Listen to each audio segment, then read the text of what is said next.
1, 2, 3, 4, 5, 6, 7, 8, 9. 1, 2, 2, 3, 4, 5. 1, 2, 2, 3, 4, 5.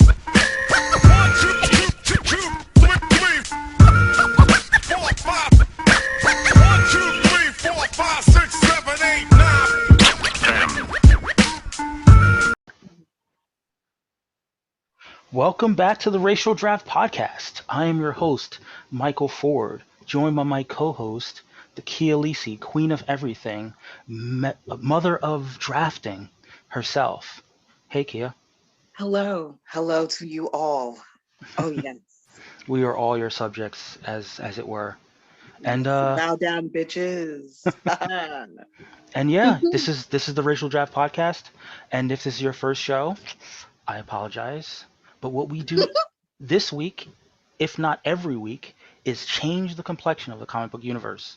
And we do that by drafting one pick at a time for different racial delegations. And this week, we are talking a little bit about the scoring, the Fantasy Comics League style scoring. The Exciting. it is pretty exciting, I gotta admit. But unfortunately, our friends in the Fantasy Comics League had some mishaps. So this week's scores are unofficial. And I can tell Mm. you, based on what I've seen, there's gonna be quite a few scoring adjustments this week out. So without further ado, we are gonna dive into those unofficial scores, and We're swimming. I think some of the results will surprise you, Kia. I'm excited. Honestly, like the teams have been doing so much better, Hmm. and I kind of love this competition. It's like just I don't know. They're just like hitting their swords together and clashing, and I love it. Well, this week we also had the interesting wrinkle, which is the fact that we had, I'm not sure if you're aware, we had a release, a 4 hour release. Uh, I mean, Mike, we're on air. Like, should we talk about this? yeah, it was an extended release that had been long Amen. anticipated, and Mm-hmm. With and a we hard finally, coronavirus. we finally got the hardest of the hardcore.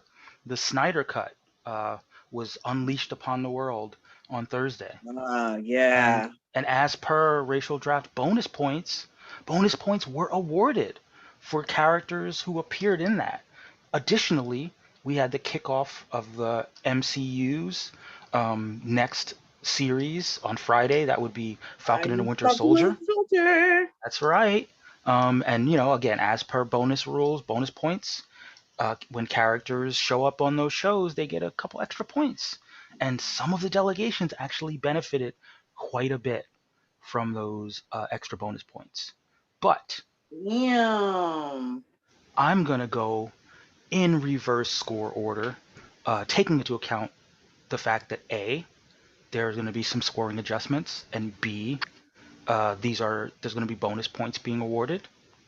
But we're kicking off at last place, the Native American delegation, unfortunately. Oh man. They scored Not my native people. they scored 5 points, and all of their Listen, 5 points were bonus points from Lex Luthor for appearing in the Snyder Cut. that's actually pretty awesome though. Like, yeah, Lex just came out of nowhere and said, "Hey guys, what's up? I'm here." Point. Again, next week I will return. We'll revisit this with the official scoring, and we'll see if they get some additional points from the official scoring. But as of now, 5 points for the Native American delegation. Also, next up, the Polynesian delegation. Ooh. I know it almost feels like last season. Um, You said it. You the, said it, Mike. the Polynesian delegation scored 18 points, led by 10 points from Thor, scoring from Iron Man, Hope Summers, Ironheart, and Spectrum. And Okay. Yeah, we're gonna see some scores that are a little bit higher, but shout out to Thor for putting up double-digit points. No, nothing's wrong with that. Beyond that, Lord can get it. beyond that, we had 23 points from what? The Jewish delegation. That's right.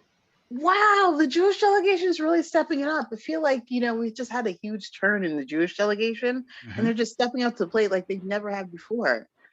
Could it be a change in, like, I don't know, the team, or could it be, I don't know what it is, but for some reason, they're just, hmm they're really taking over the world. Well, yeah, I don't know if I can say that. You can say that. I can't say Oh, I can totally say that. that. Oh, but oh. but but yes, 23 points for the Jewish delegation, led by Captain Marvel with 13 points. Captain Marvel was good. I mean, honestly, Captain Marvel was on my team. That's right. So And you so, scouted that talent in season one, and yeah, the Jewish exactly. delegation realized that it was important to get Captain Marvel, and there it is. There was the Mhm. points. 13 out of the 23 points, and again, subject to potential scoring adjustments. But so far, that's what we have from the Jewish delegation. Next up, with 28 points, the Mhm. South Asian delegation. Yo, the South Asian delegation really stepped it up. What's up with that? 28 points, led by 14 points from Doctor Strange. So Doctor Strange Doctor came to Strange can play. get some strange. Hmm? They also got 5 bonus points because Deathstroke appeared in the Snyder Cut. I don't know, Mike. I think I'm honestly broken inside. Every time you say Doctor Strange, you And say Deathstroke, Deathstroke, I'm hearing sexual shit. Like, I don't know. Like, that's something inside of me that's broken. I mean, I understand. Deathstroke is a cool name for a porn actor. I won't Hmm. lie, but Yeah, like, can you imagine like coming home and be like, yo, give me that Deathstroke though. Like, so I mean, Randy, you know what I'm talking about, right? we are joined by the delegate from the Black delegation, Randy. Randy, what's up, man? Nothing We're going through. much. I'm Oh, happy sorry, to be you're here. here. I'm happy I was able to make it. Yeah, we're happy to have you. And we're in the process of going through the unofficial because there will be some scoring adjustments. The unofficial scoring so far in the Fantasy Comics League this week. Just Uh, quickly, I will run down. There were 5 points from the Native American delegation, all 5 due to the Snyder Cut bonus Let's see points. song. There were 18 points from uh, the Polynesian delegation. 10 of them were scored by Thor. There were 23 points from the Jewish delegation, 13 of which were scored by Captain Marvel.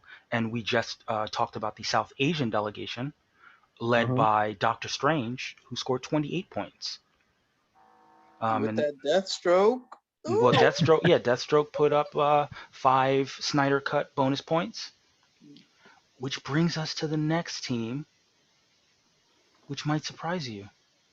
31 points for the East Southeast Asian delegation. What? Like, come on. Like, that's pretty sick. That's pretty sick. 31 points. They're top. They only had 3 people score, in fact. It was Captain uh, America, Spider Man, uh, and Spider Woman. 16 points from Jessica Drew, Spider Woman, this week. Now, again, like I said, these scores are unofficial. There might be scoring adjustments, but typically those scores will be adjusted up. So 16 points for Jessica Drew is pretty strong showing for a character that gets slept on quite a bit. yep. Right. Next up, I think it's time, Randy. I think it's time. I hope so. Black delegation time. Oh, shit. Black delegation. Oh, Third, shit. 37 points from the black Oh, my delegation. gosh. That's like the most points you've ever received ever. I mean, it's This is not. true. I mean, it's not. You guys scored like 50 points in like 40 points in the first week, right? Yeah, I believe so. Yes, but Okay, this. but I'm just saying. I mean, Like, it's still. Yeah, let's see. First week, you guys put up 47 points. So not quite 50, but it's all good. yeah. But, but look, I mean, we don't have to talk about last week. Everyone, stumbles. But 37 points, led by Black Dick himself. See, comic books are just sexual. That's Mm. what they are. Nightwing. Yeah. They really are. Like, there's no way around it. Next up, he of the Ebony Blade with 11 points, the Black Knight. Ooh, give me that ebony blade. Ooh. Next up with 7 points, Black Adam. If it's The Rock, you know what he's cooking. And behind him is the Black Panther with 3 points. Now again, I expect these scores to be adjusted upward, but guys, this is actually really funny. Speaking of Black Panther, I was on the Clubhouse. Come hit me up, and and this guy was talking. We were talking about Black Panther, and I called him lame mongerer. Oh, he set himself up for that. It was amazing. It was amazing. Nice. But yeah. Now that you did the phrasing like that, now I actually kind of want like the fan art of like Black Panther behind Black Adam. Oh no. we will check out Randy's Deviant art page. But yeah, so 37 points for the Black delegation. Their scoring was quite black this week. It was blacked Was up. it a blackout? It was blacked. Who's black? Dun, dun, dun, dun, dun. But now comes the time where we talk about the big guns, the top three scorers. Oh yeah, Again, this is where it's really important to talk about the fact that the scores will be adjusted, because I suspect that these things may not, hold up. But for now, next up, with 40 points, the multiracial delegation. What? Yeah. With how much? 40 points for the multiracial delegation. Wait, just from the movie alone, right? No. But like I said, I fully expect there to be some major scoring adjustments, because There's no way. Absolutely. Yeah. I mean, as a third party with absolutely no personal interest in the matter, no way. Yeah. Yeah, so I will. A totally unbiased spectator with no stake at all. One thing that I want to clarify, there were only 5 points put up by Wonder Woman this week, and they were all from the Snyder Cut. That has never happened. Wonder Woman is not. They weren't put up from Sensational Wonder Woman at all. I don't believe we got scores from Sensational Wonder Woman. So there you go. Scoring adjustment to come. Ooh.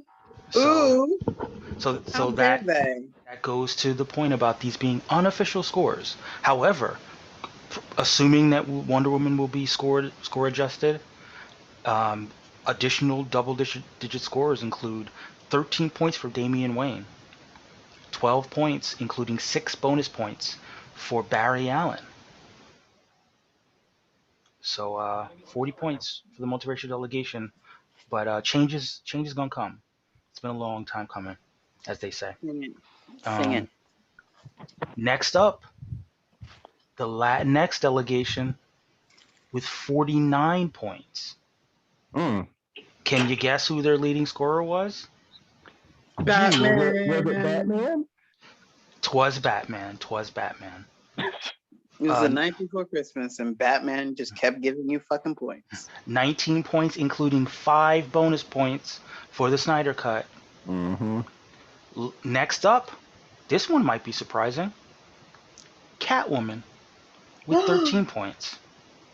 That is surprising. I always like Catwoman. Catwoman was on my team too. Additional scores include Null, Hawkgirl, Red Hood, and Green Arrow. So I don't know, Mike. With everybody picking all my characters, I mean, if that's not Kia B-ism, I don't know what it is. Exactly. And that brings us to, shocking as it is, the number one team this week, subject to scoring adjustments, of course, with 54 points. Ooh. the white delegation. Hey, No. It is only right, it's only fitting that in a week where we got our maximum caucasity in the Snyder Cut, that they have been awarded a total of 17 bonus points because Superman, Cyborg, and the Joker were in the Snyder Cut. Bullshit. Bullshit. And Superman and Lois gave them an additional 2 bonus points. So 54 total points, including 24 of them scored by Superman. that is beyond the pale.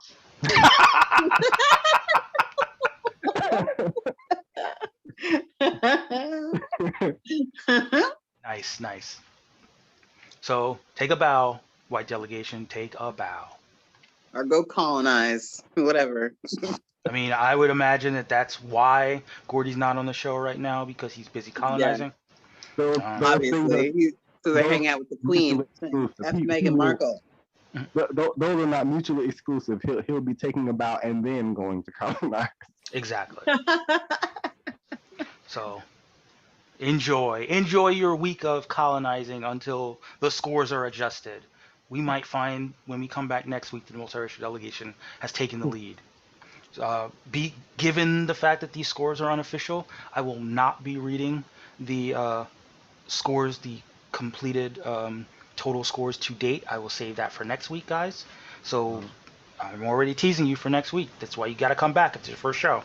Oh, you're such a tease, Michael. That's what they tell me. That's what they tell me. But this is a good enough transition into the news, the nerd news. And we had a fair amount of nerd news, actually. Mhm. Oh, I'm so excited. I'm going to dive into what I think is one of the bigger stories of the week. That would be, are you guys ready for the first gay teen Captain America? I am. I am going to say no. You're not ready for gay America? I think that he should be bisexual. Interesting. That is a very valid point. Very, very valid. Because I mean, part of Captain America's appeal is like, he saves everybody, gets some, but like, I mean, it makes sense that he gets from everybody. I mean, it makes more sense that way. That Like, is as fair. a dude, he could save a dude and have that dude be really hot and have that girl be really hot. Like, I'm just saying, Captain America, he should be giving it to everyone for America. Well, just to be clear, I'm looking at the news story, and they're saying LGBTQ hero. Yeah, they So clarify. Yeah, I think So they're maybe- just trying to like steal him. right. So maybe he's not just just gay. Maybe he's maybe he is either like pansexual or bisexual. But what we should say, just in the interest of filling people in on the story, is that this character's name is Aaron Fisher, and he's going to appear in the United States of Captain America, which will be exploring different Captain Americas from different times and places. And Steve Rogers will be teaming up with different Captain Americas on a road trip across America to find his stolen shield. And they'll discover every people from all walks of life who've taken up the mantle of Captain America to defend their communities. The series is going to be written by Christopher Cantwell with art by Dale Eaglesham. And in this issue, they're talking about Aaron, who's going to be inspired by different heroes in the queer community. The writer who works on this first issue is Joshua Trujillo. And Joshua, I believe, is trans. And oh no, I'm sorry, Joshua's not trans. The artist John Bazulda is trans, and that's the person that helped to design the character. Obviously this isn't in the realm of the racial draft per se, but I still think in terms of representation, it's good to shout out any opportunities to introduce new characters and expand the realm of diversity. Um, I have a quick question for you Mhm. guys, both you and Randy. And I'm not asking because I think that, all representation is good Mhm. and we should do it. It's amazing. However, I do want to say from, like you guys being somewhat older, maybe not Randy, but maybe Mike. um, how do you think your lives would have changed had you seen more representation when you were younger? that is a good question. I mean, I think that I was already into these characters, but there was a little bit of a disconnect. There was that sense that, you know, particularly as a black person, feeling like these characters would never really get put in the forefront, Uh-huh. and it made it a little bit easier for me to take a step back from reading comics, um, in that respect. I still, like I Well, said, I still like these characters, but I almost had to, as a fan, take on a sense of but quasi defeatism. not as a fan. I'm talking about in your real life. Like, how would it have changed you? Would Well, it I have mean, changed you? I mean, that is the real question. I'm I all about representation. Hmm. Like, like I get representation in the real world on real screens with real people, but right? Hmm. Like fantasy, like I think it I think like applying different sexes and everything else like that to fantasy characters, Hmm. I feel somewhat limits the fantasy. It limits your imagination. Like I think that all well, but characters could be whatever I and just do whatever as long as they have their awesome powers. I would say that there is that kind of fantasy aspect, which, of course, obviously it doesn't have to like directly perfectly parallel the real world, Hmm. but it would possibly not hurt as much to see it be absent if they had let it also be like, okay, well, white people don't really exist either. Like, you get what I'm saying? Like like Yeah.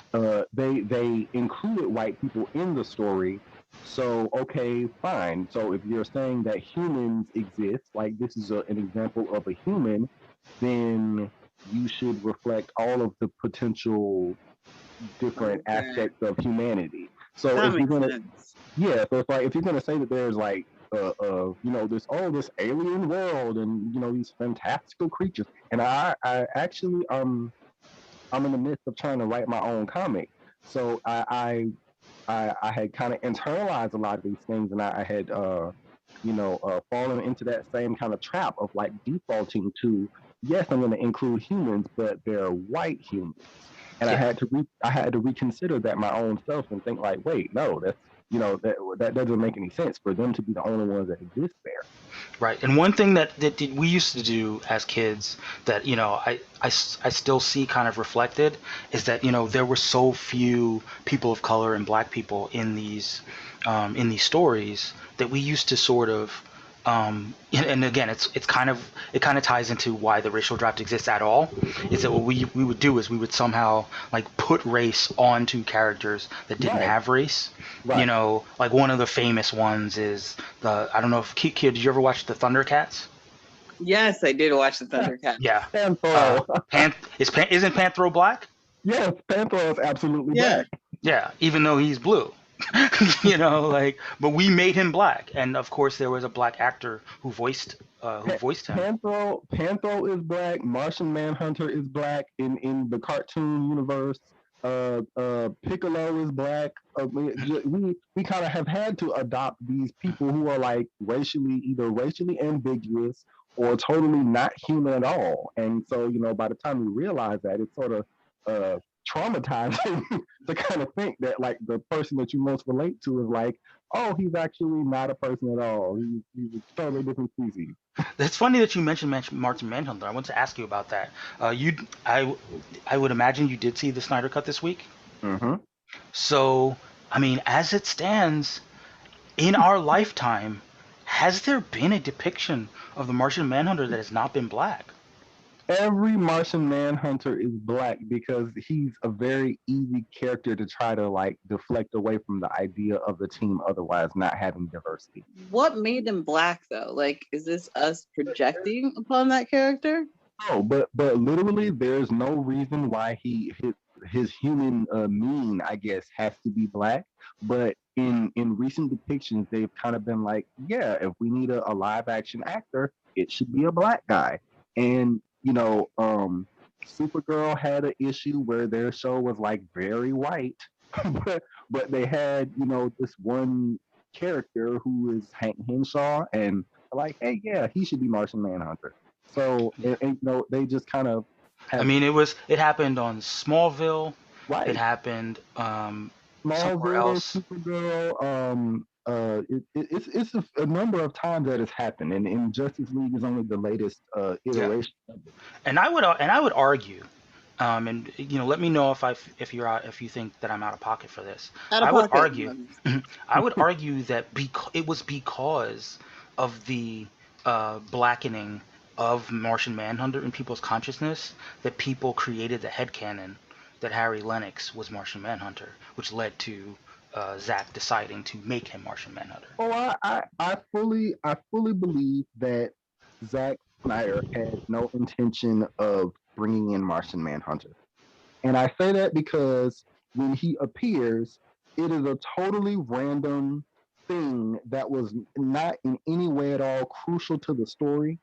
It was not something that had, some kind of like, oh wow, I could have seen the sort of roots and the breadcrumbs that were like spread to try to like, lead up to this character showing up. They gave us no hint at all. It was Yeah. a totally random thing, and by the time you get to that little last bit where he speaks to Bruce, no, that was you Oh, have right, to but I was talking about just in all of his appearances. Like well, even back in Man of Steel, he was just some random black military dude, right, and exactly. and people were like Martian Manhunter, Yeah, and it was because he was black. yes, and that's literally the only thing that could have given you an idea that he might have been Martian Manhunter. Like if you think that a black person is supposed to show up, it's like it's basically like people watching WandaVision and they're like Mephisto, like Exactly. so, so I mean, for us to see him suddenly be Martian Manhunter, it felt like total fan service to me. Which okay, great fan service, but don't sit here and try to act like you just had that in your mind all along. No, you did. And this brings me to one question. You're here. You're representing the black delegation. You did not draft Martian Manhunter to the black delegation. Is this a decision that was made on behalf of the black delegation to consciously not bring him into the fold? Yes, because Honestly, Krakoa was more honestly, important. honestly, I considered it. Now it was kind of my sort of uh my sort of unilateral decision not to not go that direct. So basically, my process is this. I try to go through the solicits and all of that stuff and see what character might feature prominently. And I saw the character and go to my other teammates and I'll try to pose my idea. And they kind of like, agree or disagree. And it's usually a 2 out of 3 vote determines that, that character would be submitted. So I was like, maybe I don't need to bring this up to a vote because do we really need to try to get Martian Manhunter? And I'm okay with black recasting of characters, but I don't want to try to grab on to like the alien people yet. Let me just kind of stick with the regular humans first. All right. Well, so with the question I have to ask as the host, uh, does this foreclose the possibility that you might draft Martian Manhunter in the future? Um, it really just depends on whether or not I think he'll show up. Because I Okay. mean, he's not a character who is a lot of people have kind of glommed onto um the fact that like Icon is not actually black either. No, Miles Kane he's Comics, not. He's basically Martian Manhunter. he's a blue alien. Like He's more Martian Manhunter than Superman, as far as I'm well, concerned. right. If people have actually read the comic, they know that he is a blue alien who uses an image inducer to be black. So basically, he is not a black character either. So He I is don't. Rachel Yeah, Dolezal. and his appearance as being black is more like a steady presence just because he's not a shapeshifter. Right. But Martian Manhunter, I would say okay, fine. I could potentially try to finagle him into blackness, but that's not a priority right So one last question on this front. now. Mm-hmm. If in the future they recast Martian Manhunter and they had, like, say, an Asian actor Mm-hmm. play the human form of Martian Manhunter Mm-hmm. going forward, would you feel like a loss? Would you feel like something got taken away from black people? Well, no. I mean, Okay. just because he's a character who is a shapeshifter, so again, you can kind of include him in blackness. he's been included kind of by default in blackness, but there's nothing there that's like, oh, his story is quintessentially black. So I mean, it's take it or leave it. So Martian Manhunter cannot use the N-word. That's what I'm hearing. Speaking of, We set aside a plate for him at the cookout, but he may not. We might have to like save that for after the cookout is over and bring it to his house. well, speaking of shape-shifting aliens played by black actors, there was another piece of casting news for the Marvel Cinematic Universe as opposed to DC. Kia, did you see One Night in Miami? No. That is unfortunate. Are you familiar with the actor named Kingsley Ben-Adir? Yeah, is that really fine one? He's a good-looking dude. Yes, he's British. Yeah, and he's British. And he has that. And yeah. Yeah. He played Barack Obama in something. I don't remember the name of the thing he played. But he also played other things. Well, he was played fine. Malcolm X in One Night No, in he Miami. played in this one where he was like had the sex scene and he was fired. Okay. Thank you. These are the things that I'm glad that Kia brings to the podcast. Yeah. I have well, to let you know. Well, he has been cast for the Secret Invasion Disney Plus series. That was my vagina. Oh. That's not a secret invasion, Kia. That is an open invasion.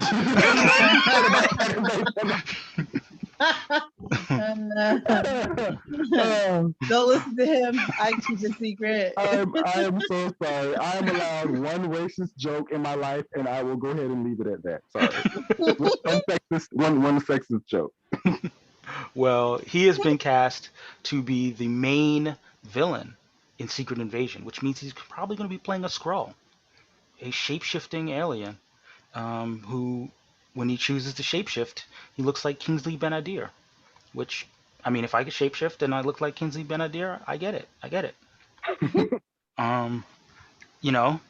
Again, as part of the Black Delegation, how do you feel about potentially getting some Skrull action, Randy? We are peak stock actor choices for when it comes to aliens and monsters, orcs and goblins and ghouls and whatever. So I'm not surprised, but at least they got somebody good looking for the part. All right, I get it. Kia, do you have additional thoughts about Kingsley on your Marvel TV screens? All I gotta say, ladies, my team. All right, well, more black news, guys. Oops. Oh my God, we're not blacked out already? Like, there is no such thing as blacked out, except most Caucasian girls beg to differ. Oh, shots fired. Shots fired. Guard your eyes. So there was more casting having to do with a black superhero. I think you remember a couple weeks back, or maybe at this point a couple months back, when we talked about the Naomi Disney Plus, not Disney Plus, sorry, CW series that was Ava DuVernay, who's going to be the executive producer on it. The most ambitious Marvel DC crossover. Naomi McDuffie has been cast. We Yeah. now know, and if only she was on one of the delegations, you might have gotten some points for, you might have gotten some bonus points for the casting. However, Casey Wallfall will star in the title role.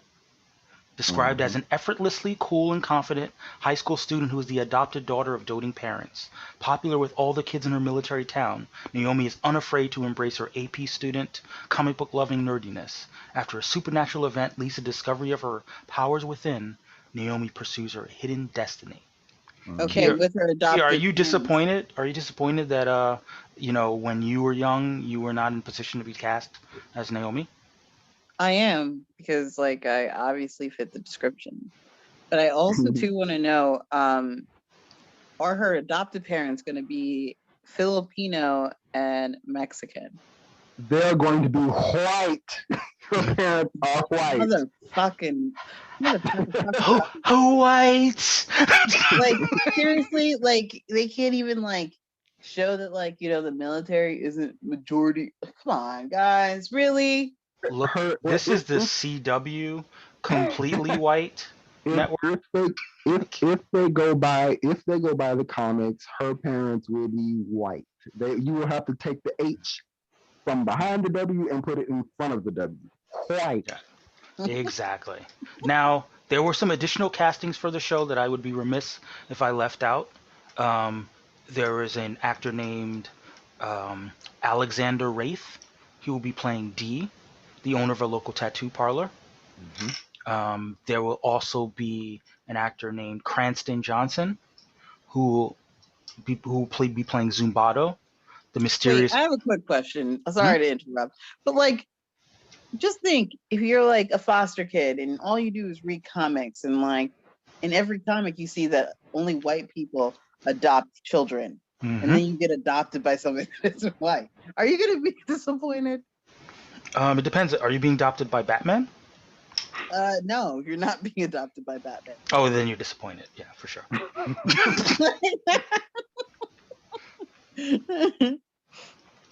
Okay, And the final casting was Camilla Moreno, who will be playing Lourdes, a young woman with a sarcastic sense of humor who works in a vintage collectible shop. She has an unrequited crush on Naomi. So as far as I can tell, they cast. I'm trying to remember the actual Naomi solo story. D is the guy who like has a conflict with. Wait, do I spoil? I guess. It is a book that's been out for about a year, right? Yeah. So I'm gonna say, okay, basically D is the guy who has a conflict with her father, and like they've had like trying to think, Zumbado, that's what the villain person from her native dimension, I think. I believe so. And then I forget who the girl is. I believe that she may Is she in the book? Is Lourdes in the book? I think she may be an original character, because I don't remember her character. Yeah, I don't remember there being a girl that had a crush on Naomi. Like they may have reimagined like the friend that she had. Okay. But yeah, Naomi, her parents are white. She's in like this predominantly white town. Yeah, isn't she in Oregon? I believe so. Yeah. And if I remember correctly, David Walker was the co-creator, David F. Walker, and he, I believe, is from Portland, Oregon. And does he have adoptive parents? He weird, Portland. I don't believe he has adoptive parents, but I know that Brian Michael Bendis does have adopted black children. Yeah, black kids. Yeah. So yeah, those two creators created the character, and listen, we've said this before, but part of why he went to DC was to create new characters for DC, and it's paying dividends because the show is going to happen. We've talked about this before, but Naomi's going to be part of the Justice League. That story kicked off just this past week, and big things are planned for Naomi. Oh, And hey, look, I sorry to interrupt you there, hmm, but we just got I'm checking the timeline now, hmm. and they recast Kate Kane. Whoa, big Yeah, news! I need to. Thank you. I'm gonna look that up right they, now. they just recast Kate Kane, and it's going to be Wallace Day, who played she was on Krypton. So the question is, what does that mean for Ryan Wilder? I mean, honestly, I never expected Ryan Wilder to remain Batwoman. I did Oh not. wow. Yeah, and honestly, I feel like she may possibly die. And on top of that, I kind of am sort of foisting my hopes onto Ryan Wilder's character that she ends up becoming the Crimson Avenger from the JSA comic, where like she kind of becomes sort of a Ghost Rider type character who is like supernatural and get vengeance. Like it's a thing. But anyway, she basically you. That is huge news. Kia, remember when we talked about the Black Batwoman? Mm-hmm. Well, Yeah, I mean, apparently they've brought back the original Batwoman, who's yeah, I, not black.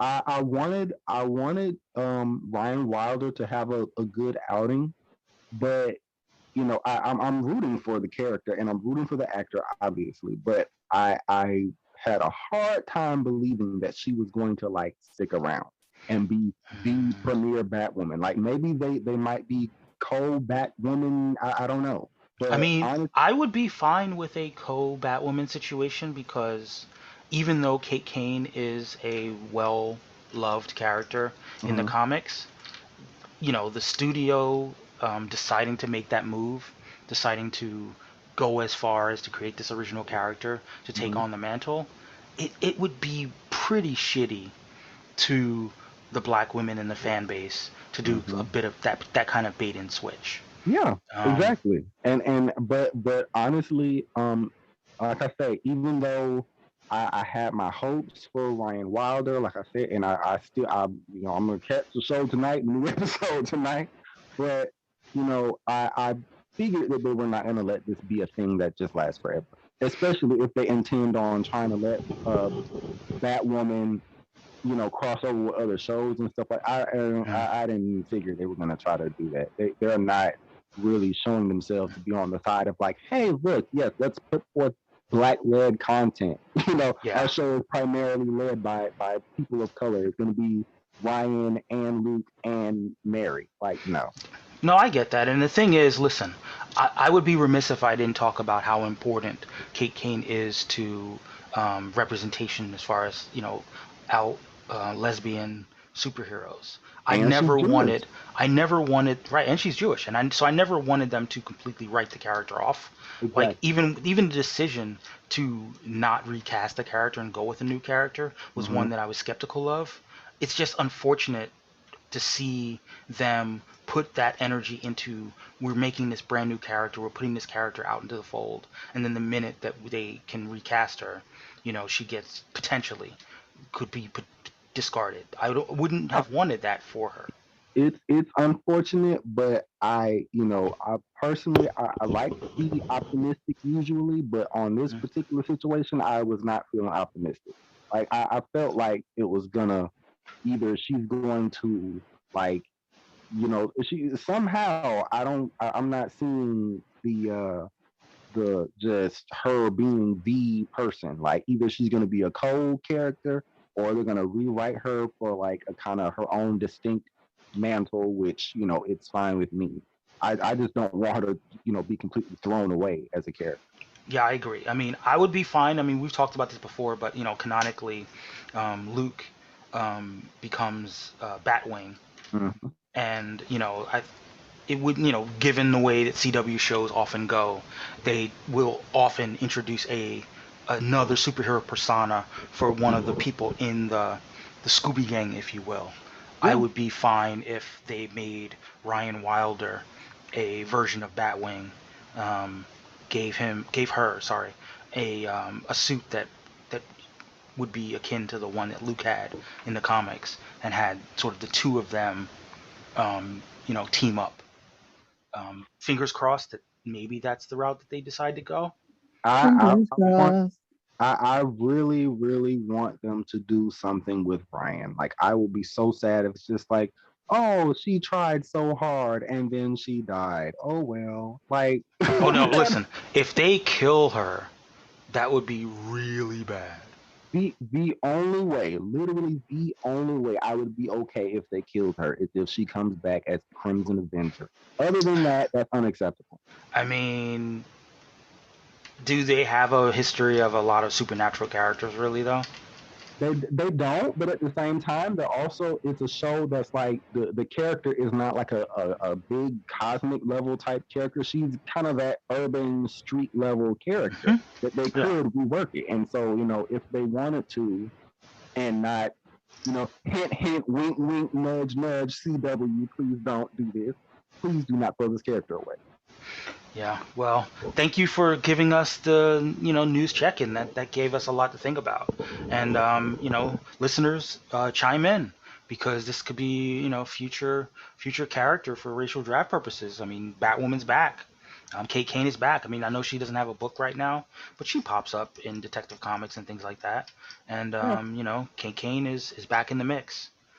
Kia, do you have any additional thoughts about Batwoman? Do you feel like, as a black woman, that you were cheated out of representation? Not really.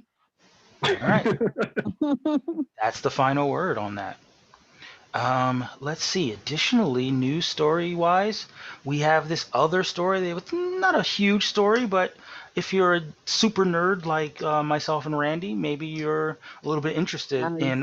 He just like left me on the You hear that? Yeah. You hear that, So listeners? I'm going You to hear put that, you on the people? spot, Kia. I'm going to put you on the spot, Kia.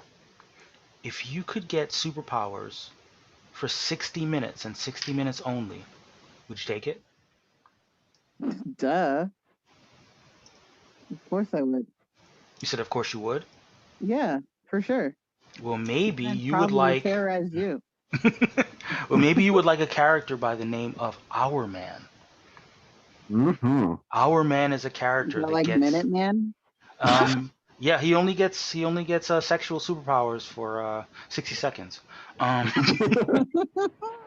But no, Our Man is a character who I remember from my childhood, because I thought it was very interesting that this guy, in a 24-hour period, can only get superpowers for 1 hour, and he has to do the most with that hour. Mm-hmm. And it has now been confirmed that Warner Brothers and DC Films are making an Our Man movie. How do you feel about that, Kia? I mean, is it only going to be 1 hour? It is probably not going to be an hour. It's probably going to be. It won't be 4 hours like the Snyder cut, like my guess. But it only makes sense if it is an hour. Because I mean, I don't really care what he's doing without the superpower. Yeah, but you need like a couple minutes in the beginning of the hour and a couple minutes. No, I don't. I just need him with superpowers. Wow. Just like literally 1 hour long fight scene. That is exactly what I'm looking for. Did you guys ever watch the movie Limitless? I did. Yes, that's one of my favorite movies. I love the movie and I love the show. Yeah, I mean, didn't he only get like the limitless power for like a short amount of time, like 60 minutes or so? It was 12 hours that you get like a genius Okay. expanded mind. Like, it's like it's cognitive stuff, but it's kind of other stuff as well, like memory and like remember, perceiving things and stuff. Got you. So I gotta ask, Bradley Cooper for Our Man Bradley Cooper can do anything he wants. for an hour, right? He can get. He can get I mean, let me direct that movie. I'd be like, I got this, Bradley. Come on over here. You're gonna really work out the kinks. I feel you. I feel you. Well, stay tuned, listeners. Maybe Our Man. He in the comics he works with the JSA, the Justice Society, because he's from kind of like from the past. But hey, I That- I mean, want Our Man to be like Asian or something. well, they actually, I'm trying to think. There's the original Rex Tyler. Mhm. There's his son Rick Tyler, and then there's also like this futuristic android that is like way more powerful than either of them. He's like, yeah, he's kind of like he's sort of like the Vision because Oh, he okay. can like he's an android, but he also is like able to see the future and like some kind of way that he like affects time or manipulates time or something like that. It's very crazy. I gotta actually Yeah. read the solo there, but I mean, we definitely um can't have a Black Hour Man because, like, he'd be late for like at least 10 minutes of that hour, and then his superpowers would kick in, and he'd it's like only like yeah, no, the powers actually work on color people time. Sorry. exactly, exactly. So like, it's like, oh man, these powers haven't kicked in yet. Oh no, it's 5 minutes away. 5 minutes away. But it's so cool to me that they are finally starting to like branch out and not just be like centered on only the Justice League. I'm so happy, so happy. Because, Allegedly, Randy. well, Allegedly. of course, it is still DC. So yes, I DC. take that Where's with that New Gods movie? Right?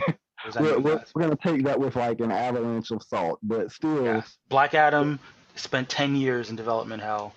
uh, Supposedly yeah. gonna happen. And we're getting JSA and also Our Man with allegedly spin out of JSA. So it's nice to see them kind of be like, oh yeah, we're gonna look at Zatanna now. We're gonna look at some characters outside of the normal Justice League. So Again, allegedly. Did they hopefully, even confirm whether Zatanna was gonna be a show or a movie? I don't think I saw anything solid on that. Yeah. And you know what wasn't on that whole panel of logos? Mhm. New Gods. I mean, yeah, yeah, Mm. and not only that, but also not our beloved new little stars that broke out on the Snyder cut. Not Cyborg, not the Atom, not Martian Manhunter. Right. So Well, so here's a question about Cyborg. As you know, we're not an anti-Ray Fisher podcast. yeah, We have our issues with the way that he goes about his business. yeah, As someone who's seen the Snyder Cut, I really think that the movie did a very good job of leveling up the character and making him mhm, feel like a Justice League level character. right, Um, I think it positioned him for a potential spinoff. hmm But Ray has said publicly that he doesn't want to return and work under Walter Hamada.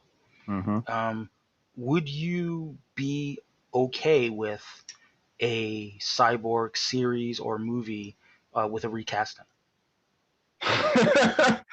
I would be beyond okay. I mean, as much as I do appreciate Ray Fisher, like I said, I don't, I don't disbelieve his accusation of racism, even though I don't really, I'm not quite sure about the particulars. I Right. don't disagree that he's, been subjected to a lot of crap, especially when you like contrast how different the original theatrical release of Justice League and the Snyder Cut. They're, Mhm. much Yeah. better movies. Right, and But especially if you bring in, sorry to cut you off, but especially if you bring in the idea that he was trying to advocate for himself, right, and advocate for his role, that the way that they told him that his role was going to be cut back could right, definitely have been tinged with racist connotations and, you know, a streak of dismissiveness that yeah. might upset him as a black man. I mean, any black or brown person can recall a time where they have been gaslit and where they have gaslit themselves to say, is it because it's just a procedural thing, or is it because I am interrace here? Hmm. So obviously that is not a new thing. Um, that having been said, I care more about the character than I care about the actor. If they wanted to recast, if it was just like impossible to reconcile, whatever, they just can't stand each other, creative differences, blah blah blah. Okay, fine, recast. And it wouldn't hurt if he was a tad darker. Mm, Just a tad. Just saying. Because you got Henry Lennox, who already is light bright and yeah. love and I respect mean, he's his green though. character. Harry Lennox is green, so like Right, you're never exactly. gonna like. Well, I guess when he goes back into his human form, you'll For see for the beige. time that you see Mm. him in his human moon, he's rather He's in the beige. He's in the beige range. Yeah. yeah, he's sort of waffly. So that's it would be nice to see a bit more of variation in melanin. Now, Hmm. that having been said, I am not picky as to whether it's a show. I am not picky as to whether it's a movie because honestly, I think it has potential for both.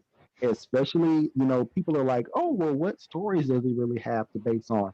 And that's the beauty of these characters. You can make up whole brand new stories that don't exist in the comics. You don't have to go by the comics and you don't have to go by the TV shows. You can create your own thing. And in fact, you are Yeah. encouraged to do so because a lot of fans are like, either Well, either they want these brand new things hmm. or they're going to complain and be like, oh well, you called it Age of Ultron, but it's not actually freaking Age of Ultron or Well, whatever the here's the case may cool be. thing. If we remember in the theatrical cut, Joe Mhm. Morton wasn't killed. Spoiler Right. alert for the Snyder cut. Yeah. Um, so if they want to cast Joe Morton to play his dad, I mean, Joe Morton does the damn thing every time, every single time. Yes. Yes, So, exactly. And on top of that, we're getting Flash, which we're assuming involves time travel. Seems a logical assumption. mhm. So we could potentially see some people return and hopefully like let him have his whole freaking family tree. Well, Like, no, what I was thinking is that they could, basically, there's a Star Labs connection in in the movie. Obviously, mm, Joe Morton is part of Star Labs. Additionally, so is Ryan Choi. mhm, It could basically be, even if they didn't want to go this Teen Titans route, they could mhm. still go the route of Cyborg being affiliated with Star Labs, and they could Oh bring yeah, in a yeah, number yeah. of team ups in a series setup. They could have him teaming up with people like Blue Beetle. They could have him teaming up with people like Firestorm. They could have him teaming up with any number of science-based heroes. So it Yeah. wouldn't, if again, as a series, there's things that they could do to bolster out the storyline and have it not tie into big comic stories. And one issue that comes up whenever you're talking about a movie is like, what's the mass appeal? You Right. know, and Yeah, doing and as far as movies go, it is inevitable that you're going to get like the comparisons to like War Machine or Tony Stark or like So yeah, I mean, it would be better if you kind of go the route of um doing a TV series to kind of more flesh him out, especially given the fact that people only really kind of see him in that team context yeah, or feel like we haven't had much. Interesting. Well, I mean, we haven't seen him in much of a solo context outside of the there David was Walker series. Yeah, there was a DCU series, David Walker, and then I think after that it was another series that was like a follow up with numerous different a number of different writers. Uh, I believe Marv Wolfman contributed to it. I believe Christopher Priest contributed to it, but it was it never really got on anybody's radar.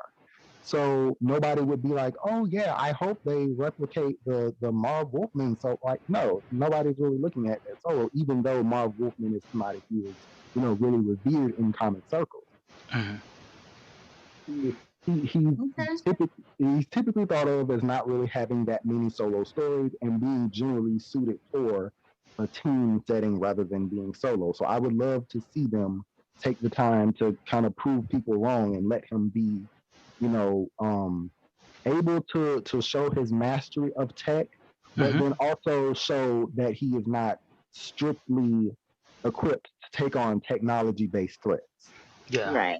I mean, I think the route that I would go, like, is I would have a solo series for him, and then at the end of the solo series, the place that I would move him to is the mentor for teen heroes, Yeah. and then that's how you get him in the Teen Titans, which is where a lot of people like Cyborg. Yeah, yeah. And honestly, there's I'm trying to think because there's still Javon Wade over on Doom Patrol.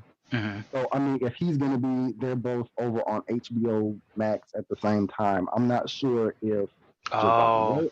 that Well, is a good point. Yeah. I'm saying not even as far as like recasting Javon Wade into the DCEU or something crazy like that. I'm Mm. saying I don't know if they're going to move Javon Wade over to the Titans series, or if they're going to like just keep them separate, or use Ray Fisher's version of Cyborg to like help usher in the Titans for the DCEU. Yeah. So I mean, it's interesting to consider. Like the same thing I said for Ryan Choi. Like he's appeared both on the CW and now in the DCEU. So you don't really know, is he going to suit up on the show or is he going to suit up in the movie? And I feel that same way for Cyborg. Like where is he going to go? Because we've seen him in both contexts, and part of me feels like, yeah, keep one with the Justice League, but then also have one that we can see team up with the Teen Titans the Titans eventually, and we can Right. kind of have our cake and eat it too. Right. Yeah, you just reminded me of the Ryan Choi in the CW. We haven't seen him at all since Crisis, and I totally would have expected him to show up in the season of The Flash. Maybe Yeah, there's time in this upcoming season that we'll see him, but that is, yeah, I gotta admit that's been disappointing.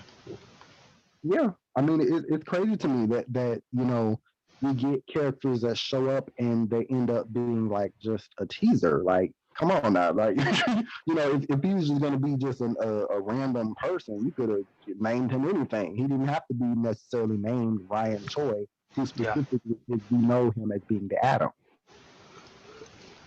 Especially now that Ray Palmer is no longer in the CW universe, Exactly. the time just seems perfect to introduce a new Adam. But maybe it'll happen on Legends of Tomorrow. Always forget about that show. Yeah, Um, I hope so. Yeah. well, that is a good time to make our transition to the supplemental draft. We made some picks. Obviously, we're in the midst of our regular season, as it were, of season 2. But we decided just to keep it interesting that maybe some of the supporting characters, the ones that wouldn't necessarily score a bunch of points for the different delegations, they can be drafted as well, and they could get their races flipped as well. And we're gonna go pick by pick here. Are you ready? Oh, let's Is find Kia Kia. ready? Yes, I am ready. Nice, nice. Kia Sorry was about that. I was on mute. Kia was indulging in some private time, and we won't ask what that private time entails. Um, but gonna bring out the first pick of the supplemental draft, the East Southeast Asian delegation. They chose Earth 616, Gwen Stacy. That's Mhm. right, the woman who fell off the bridge. But I think it made sense because they drafted the other Gwen Stacy, the one that lived, the one that Mhm. became Spider Gwen.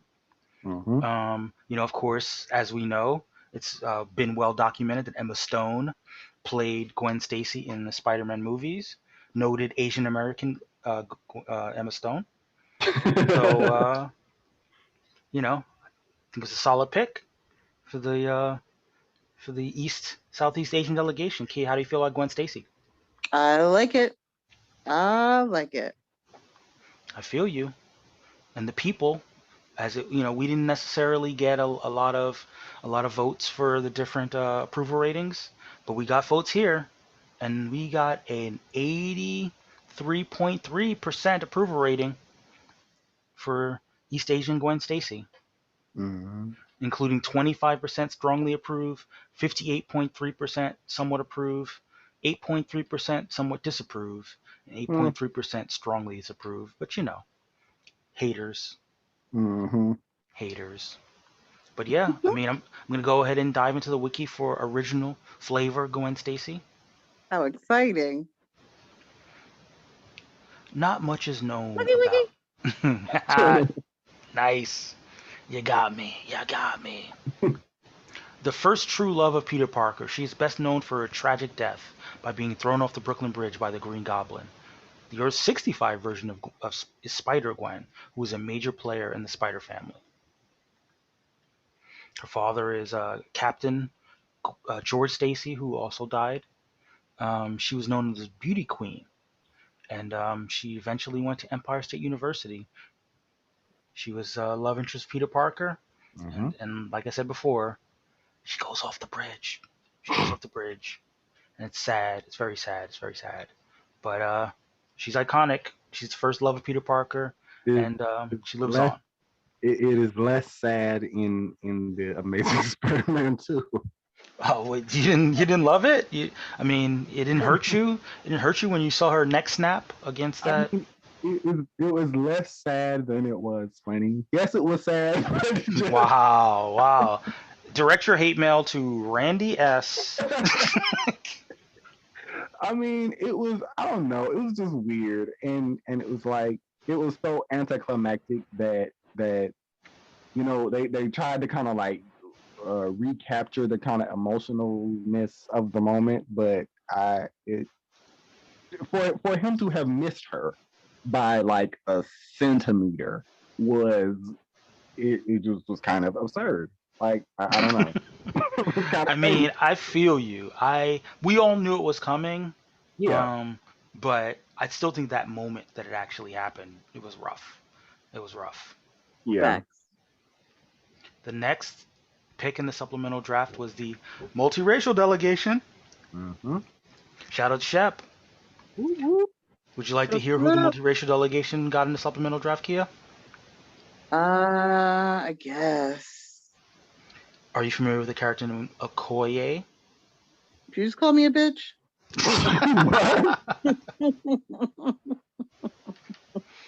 Okoye from the Black Panther family, from the Wakandan general who was played by Danae Guerrera in the Black Panther movie. Mm-hmm. Badass of badasses. Yes.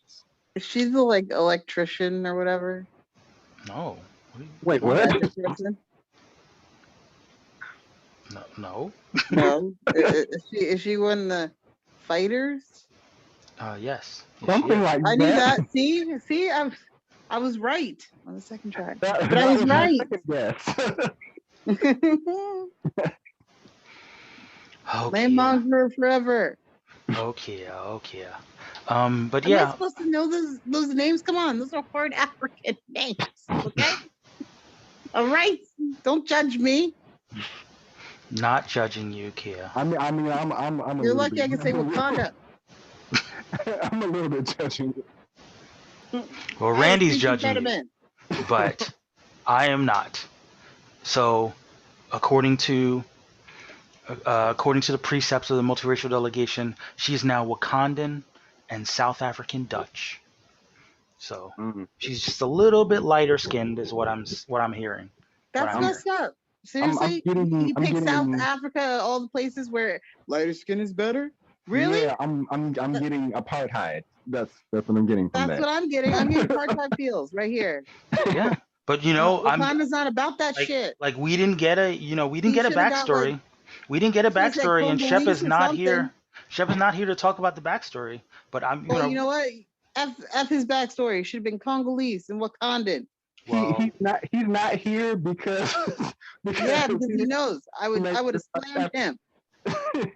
well, I'm gonna go ahead and fill in the backstory of where Always she trying to left. make people cream. She left South Africa to go to Wakanda, and Wakanda took her in because she had one Wakandan parent, and they raised her up to be part of the Dora Milaje. Shouldn't And have taken her in if she came from South Africa.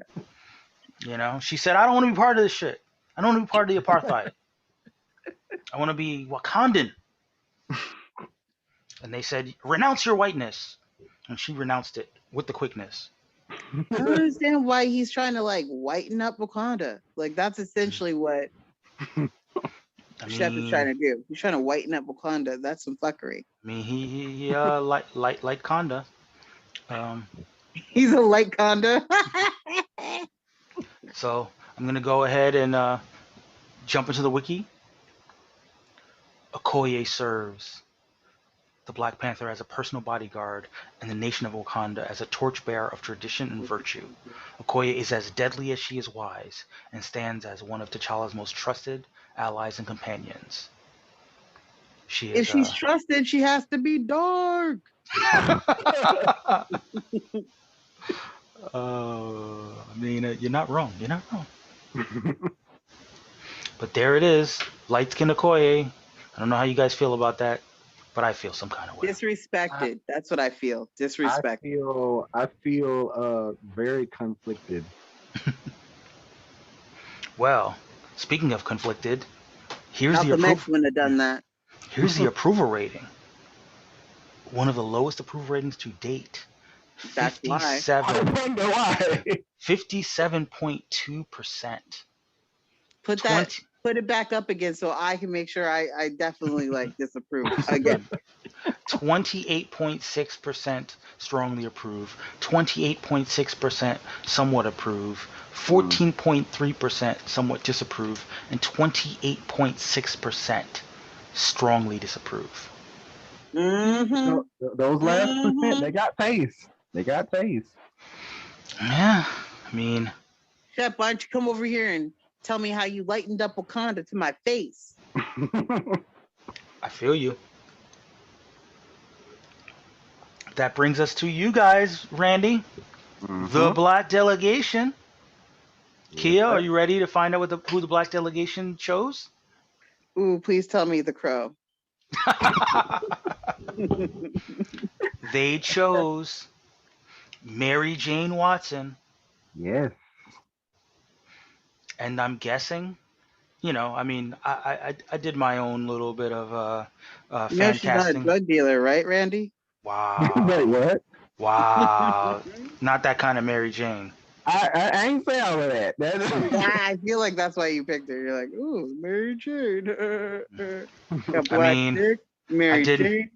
I did the fan casting of Zendaya. I feel like that was the right choice. She's done the redhead bit, as far as her fashion choices. She's already playing MJ in the Spider-Man movies. It's only, it's one small step away from just going the full Mary Jane, Tiger hitting the jackpot. Mary Jane Watson is a major love interest of Peter Parker, aka Spider-Man. She married him but didn't. Now she's one of the few people who knows who he is and still supports him as a close friend and confidant.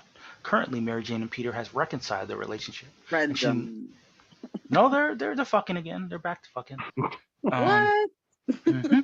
Mary Jane and Peter are fucking. Sympathy, folks. You should have put that. You should have put that in the nerd news section. But yeah, Black Mary Jane, redhead, Zendaya. The people agree. 84.6% approval rating. Nice. Or like instead of Zendaya, just be like real petty and be like, hey, yeah, what is Anna Diop doing? Oh, Bring nice. her on board.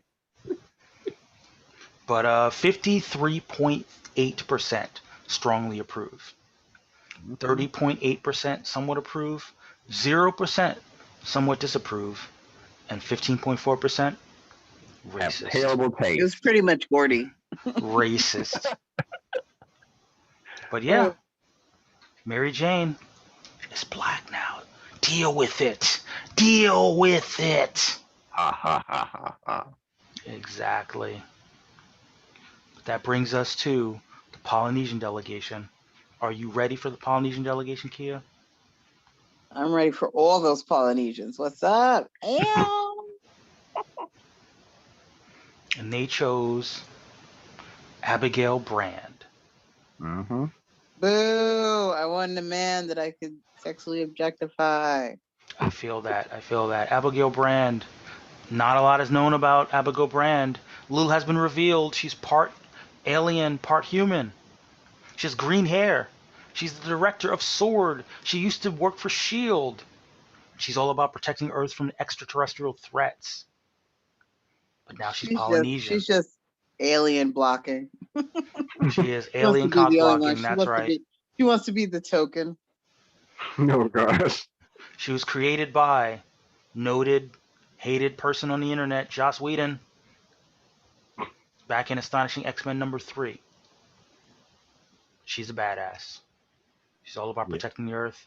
And the people, 80% approval rating, including 60% strongly approve, 20% somewhat approve, 0% somewhat disapprove, and 20% racist. Yeah. That's right. 20% racist. Abigail Brand, Polynesian. Or maybe they just don't like aliens. I mean, well, if you want to be either like racist or xenophobic, like neither's great. Aliens really count. That brings us to. You sound kind of like you might be sympathizing with Lex Luthor a little bit. I mean, Lex, like he could get it. Like that bald head though.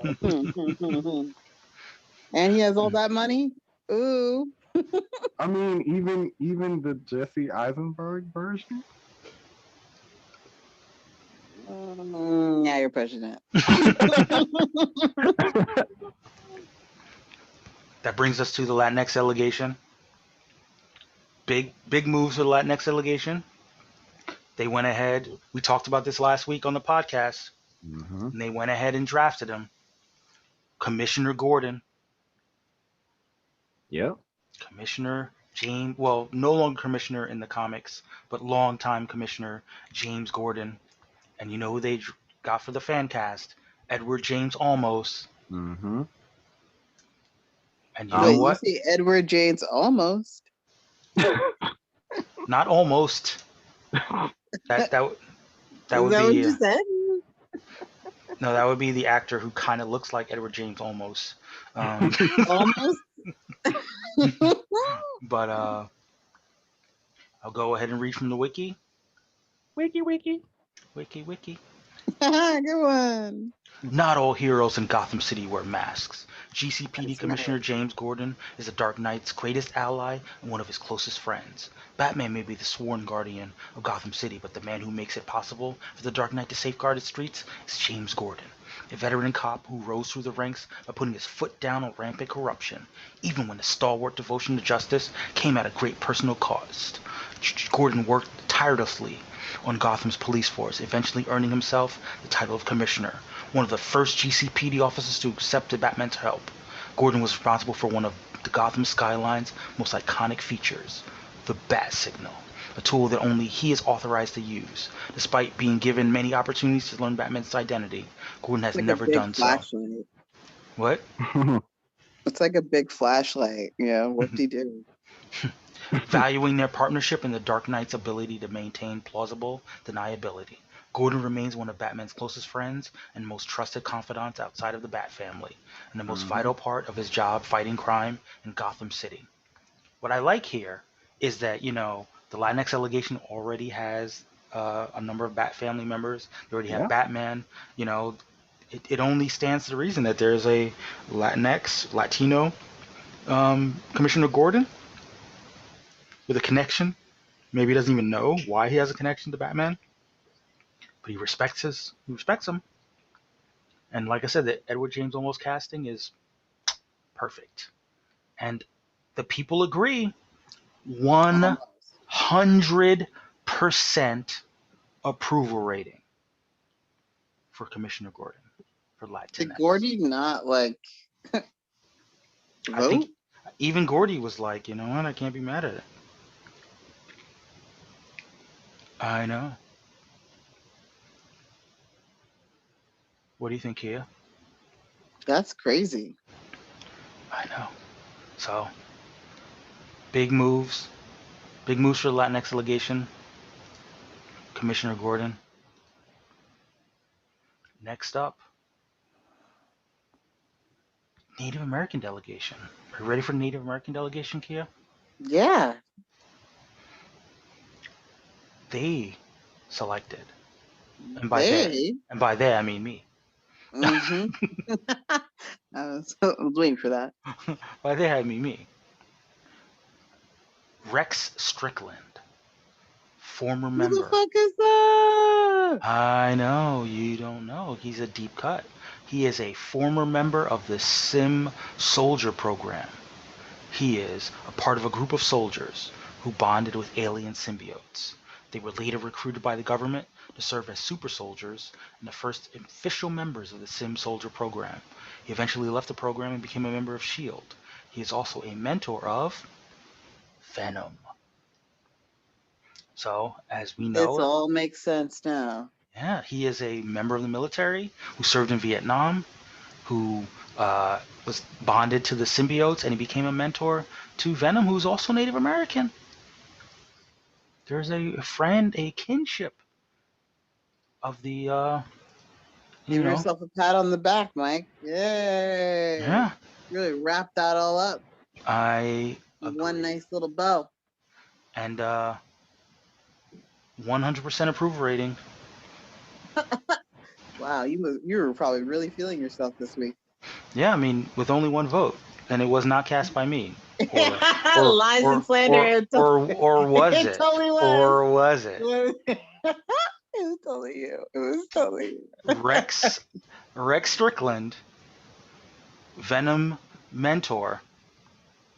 I'll give Randy a moment to get resituated. Randy, I don't know why my phone just completely just cut out. no problem. What are your thoughts about Rex Strickland, Native American Rex Strickland? I'm not familiar with the character. Oh, have you not been reading the Venom run? I do not. Well, he is the former Vietnam veteran who was part of the illicit and secret program where military people were bonded to symbiotes, and he becomes a mentor to Venom. And of And course, that's for the Native American delegation. yes, for the Native American delegation who also has Venom. I mean, I always like when my fellow players like to go for the complete set. So absolutely, I'm here for it. Nice, nice. That brings us to the white delegation. Kia, are you ready for the whitest pick of all time? Yeah. Is it Larry Bird? Even whiter than that, Kia. Even whiter than that, Kia.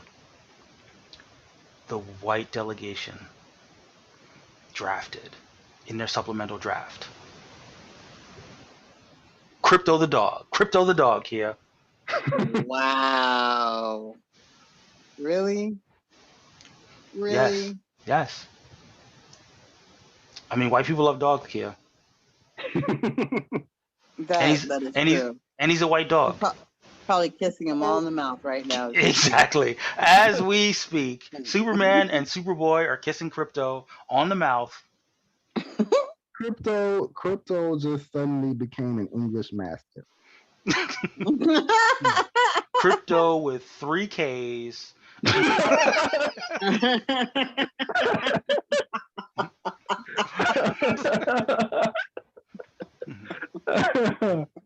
Cryptocurrency. It's right there. It's all there for the taking. I'm going to go ahead and read the wiki. A loyal canine companion and comrade to the entire Superman family, Crypto possesses the same powers as all Kryptonians under a yellow sun. Man's best friend, Kryptonian style. Crypto the Superdog is where good dogs and great superheroes intersect. Cute, furry, and equipped with a wide array of superpowers, Crypto was one of the few animals to survive Krypton's destruction, finding his way to Earth years after Superman did. Wait, does that mean that some white people on Krypton put their dog on an escape ship and not themselves? I feel like that's what it means. He may not always be the most disciplined of sidekicks, but Crypto has long served the Superman family's loyal companion and defender. So long served as the Superman's family's loyal companion and defender, while coming to the aid of anyone in need of a helping paw or two. Crypto's Kryptonian biology gives Superman's own abilities, including flight, super strength, super speed, and super breath. all of which make him the ideal four-legged friend for the cape and cowl wearing community. Crypto currently spends his days as a Kent family's pooch, a little less concerned with day-to-day heroics, and a little more with having a good round of fetch with Supergirl or Clark and Lois's son, John, aka Superboy. Now, I mean, I'm not opposed to the pick, and I will be the first one to tell anybody that Crypto is the goodest of the good boys. But for that description, it just brings to mind super dog breath. My Jesus. Oh no. Super dog breath. I would be remiss if I did not remind you that the white delegation never drafted any female characters. So they drafted, yes, indeed, they drafted a dog before they drafted a female character. That's some Well, hey, fuckery. hey, dogs are men's best friends. That apparently white men's best friends most of all. But he That's said so messed literally up. best That's messed friends. up. They drafted a dog before they drafted a woman. Yeah. Shout Yeah. out to whiteness. I mean, White supremacy and patriarchy for the win. yes, roof. All the K's are there. All the K's. So, crypto. I salute you. I salute you for all the whiteness. And wouldn't you know it, the people spoke with 100% approval rating. Caucasian crypto. 0% strongly approve, but 100% somewhat approve for crypto. Wow. You know what? Like, it's because it's a dog. Like, And they you know can't help what? themselves. Even like did we get to the end of the this Oh no, there's still two more picks in the round. okay, well, I'm gonna say I'm kind of surprised that he chose crypto and not Jimmy Olsen. Like I actually was like I mean, I feel like people love crypto more. yeah, I mean in hindsight, I actually was like, dang, why didn't I get Jimmy Olsen? But yeah, I guess they just wanted the dog. He's a Yeah, good boy. listen. Yeah, that was just a snub to women. This was another bit of a. This next pick was a little bit of a twist. The Jewish delegation drafted a character that I'm not super familiar with. Maybe you are familiar with this character, Randy, or Kia. Yeah, that's right. You Uh, better say my name. Stephanie Stevie Hunter Mhm, was drafted by the Jewish delegation. She is a black woman mhm. who is a ballet teacher. Who I now did Kitty Pryde color the N word at any point? Because she does that. She does that every now and then. Well, she, I don't think she actually outright called her that, but I think that it was like a situation where I guess somebody said the word mutie, and then they tried to like draw the parallel, like, oh, well, how would you feel if I said Right. nigger? But that's what And I'm it was saying. like, Like, was Stevie around when any of that happened, or?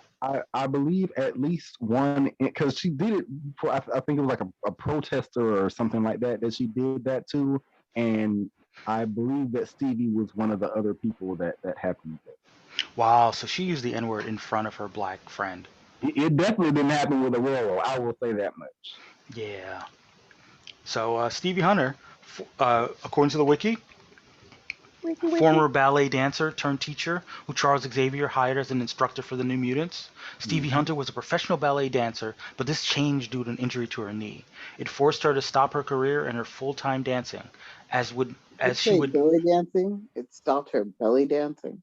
No, it just forced her to stop her career and her full-time dancing, as she could never stop dancing altogether. She found an alternative. She began a dance studio, in which she gave dance lessons to applied students, and this is how she came into contact with the X-Men. Now, she was mostly a character from the '80s. Down the line, she eventually became a congresswoman. So she So was a stripper turned congresswoman. She's like Cardi B. I mean, she's a ballet dancer, Gia, not a stripper. But and wouldn't you know it, over time, when she got more respectable, her skin lightened up. That's a Oh, shock of shocks. shock of shocks. She's What now happened to your picture skin? her hair got straighter and her skin got lighter, and she ended up in Congress. It's funny how that worked. But yeah. See, like So the joke would be on them. Like if I did that, I do all that. As soon as I got into Congress, like I'd be like throwing it out every day. Like, psych, gotcha. And So- then they would call security because you wouldn't be recognizable. Yeah, you're like, you do not look like your picture on your ID. Ma'am, you should not be here. So the Jewish delegation, they let me know that they are drafting her to be Jewish, but they are not erasing her blackness. So she's going to be Black Jew. Oh, like, thank you, Adam. See that, Gordy? You see how they draft women? Mhm. You But- see that? Like, Gordy didn't even draft Lois Lane. Like, she was right there. Hey, keep it, the carrot is right on the board, guys. Approval rating though, 0% approval rating. Oh, the caucasity. That sounds like a lie. 0% strongly approve, 0% somewhat approve, 50% somewhat disapprove, and 50% somewhat strongly disapprove. The hate. That is rude. We know where the hate really came from. That is rude. First of all, Begins with A. So, for shame for Stevie Hunter, for shame. But I thought it was a cool pick for the Jewish delegation. So don't let the haters bring you down. And the final pick of the round, the final pick in the supplemental draft, was Finally. for the South Asian delegation, Cat Grant. Wait, what? The Cat Grant. The South Asian delegation. Not Southeast. No, not Southeast. South Asia. Okay. Cat Grant, who you might know from the Supergirl show, the reporter that's not Lois Lane at the Daily Planet. Yeah. And again, this is a situation where by the South Asian delegation, I mean me. They And selected once again 100%. their fan cast was their fan really their fan cast was Mindy Kaling, go figure, who you might know from The Office, to play. I don't know if you guys remember, but Supergirl is also South Asian. So. Okay. I don't, from the Supergirl show, Cat Grant is was. Mindy South Asian? Mindy Or is East South. Mindy is South Asian. Right? No, Mindy is South Asian. She's Indian. Yeah. I'm not mad at it. I like it. Mindy Kaling is Cat Grant. Good job. South Asian delegation. We will read from the wiki. No, let me guess. Did you put up, like, you just put it up there for a second too? He's like, everybody vote. He puts it up there for a second, presses like 100% approval rating, then takes it down. Like, you disapprove.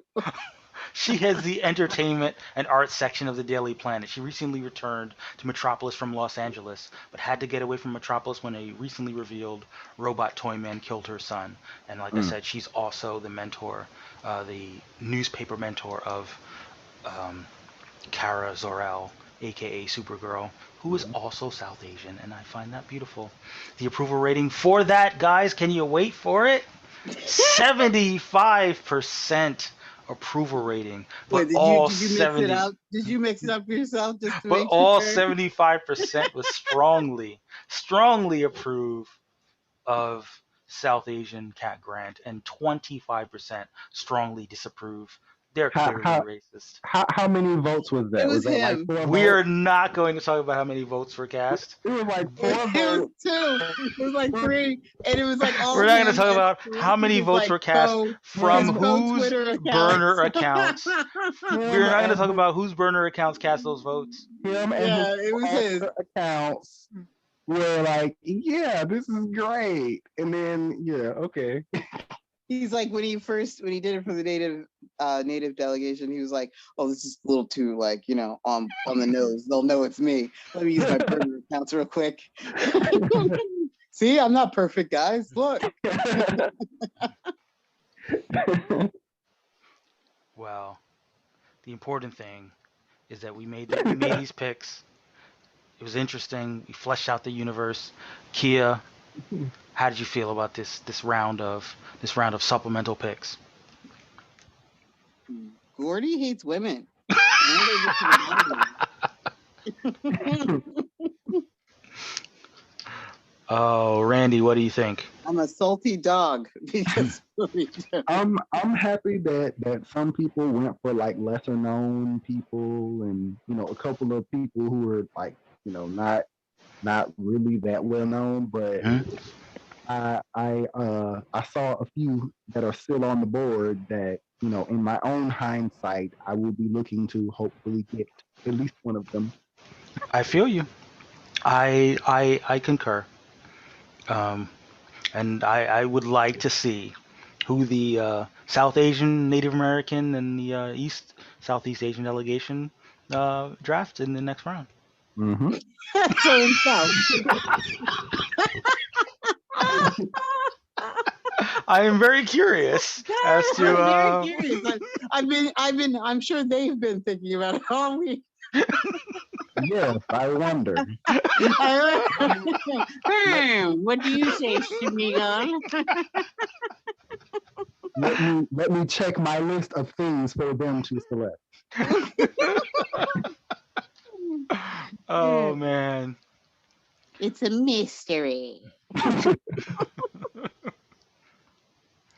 Oh man, this was a great show, guys. I don't think we have a lot more to talk about unless we do we miss any news stories, Randy? Nope, we did not. Oh, No, I don't Randy? believe so. Yeah, it's kind of late. So I mean, I'm surprised that they put out the Wallace Day thing. So yeah, I don't think we missed anything.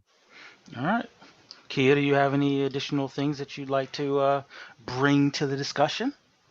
I mean, aside from no, actually, I really don't. Like, I was gonna try to pull something out of my ass, and I realized it was empty. Yeah, Well, so I got nothing. I'd like to thank all the listeners, all the people who are here, who were part of this ride. Obviously, you can check us out on social media. Check us out at And Racial you can Draft. check me out on Clubhouse. You can check Kia out on Clubhouse. I was gonna throw that to her, but let's go ahead and do that. That we're gonna, try to expand out in the Clubhouse universe. Kia is going to spearhead those efforts. Shout out Yeah, to the Clubhouse gang. Um, gang, gang, gang, gang, yeah. Shout gang. out to the people who might pop in, the other Racial Draft community members. Shout out to the Racial Draft Pod on Twitter. Shout out to Racial.draft on Instagram, where you'll see these characters, pop up in these supplemental picks. Shout out to all the artists, including our boy Eli, And who's Prince, still. Wait, who else? and Prince. Who's Prince? He's an artist, formerly known Oh, as the artist Prince. formerly known as Prince. The artist. Randy got it. Shout out to the artists who might potentially have their own interpretations of these characters as they're drawn. Find us on Facebook, find us on Twitter, find us on Instagram. Randy, would you like to drop your socials?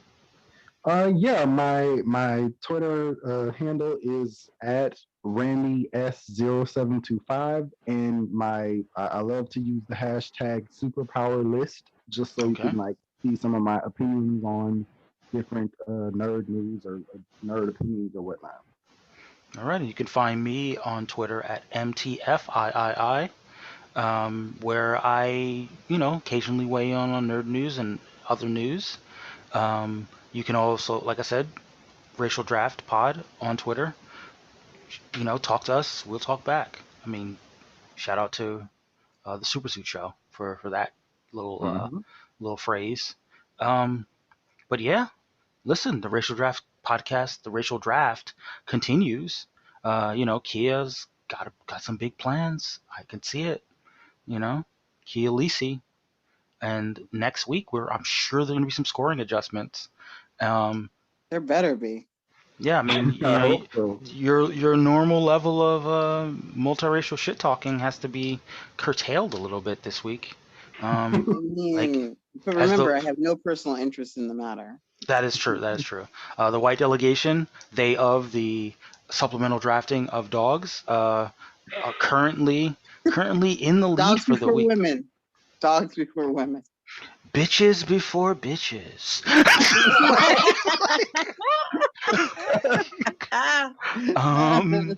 As they say. As they say, and the same people that pick the native delegation. As some people say, not that I would ever No, say. I would never say that. I would never say that. But some might say that. Some might have a poster right behind right behind them saying bitches be bitches. But listen, we have fun every week. Listen, as I often say, if this is your first show, I apologize.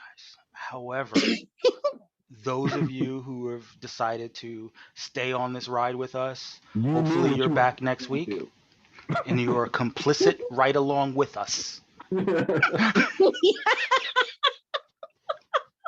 So we're going to keep doing our thing. We're going to keep racially drafting. We're going to keep flipping and bouncing these characters in different ways. If you have thoughts, if you have characters that you'd like to see racial drafted for your own delegations, if you'd like to see some female characters, some Karens, if you will,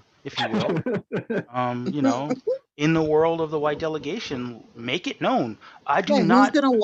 Who's gonna walk the dog? That is a fair point. Who's going to? Who's gonna make Superman his meal barefoot in the kitchen? That is valid question. These are all these crazy questions we have for you. Yeah. Who is going to make Jonathan Kent his sandwiches and get called by her first name? And I am so glad that it is Kia asking those questions. But I want to say that Randy wrote those to me and asked me to ask them. But yeah, obviously you can always support us on Patreon, Patreon/Racial Draft. We have still not done the facial draft on OnlyFans, but we're working on it. That's not perverted, guys. Like, I know we can think there. You know how I was thinking, but that's not what this is.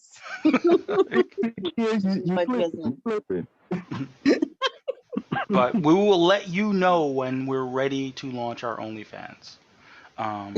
We're ready to launch. We're ready to shoot off right up in your face. Give it all to you. Big old squirts of racial draft. But we're not ready yet. So follow me on Cabbage Patch Feet on OnlyFans. Oh, is there a whole new can we do racial draft feet? We'll reach out to Doja Cat. I mean, and then it might be connected to Cabbage Patch Feet. Wink, wink on OnlyFans. Well, Doja Cat, you have an open invite if you want to put your feet. Doja Cat is not allowed. I mean she is the master of feet, So I mean. Oh, gross! I think I vomited. I don't know. So. Look, I mean, she is I got the impression that she's more into being mastered than being.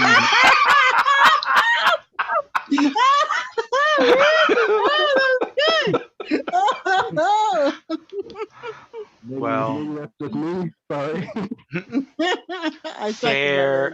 Fair clarification.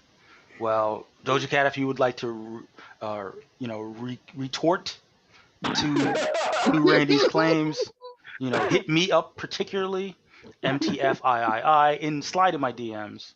and we can talk about it. Or Slither. Or Slither. But or shuck and jive. You know, tap dance. Oh my god, I'm so weak. I'm so weak. You know, I'll never however be you able to move. listen to Doja Cat song again without her. There she goes, shucking and jiving. well, I don't even know what to say to that. So until next time, guys, all things are possible. 1, 2, 3, 4, 5. 1, 2, 3.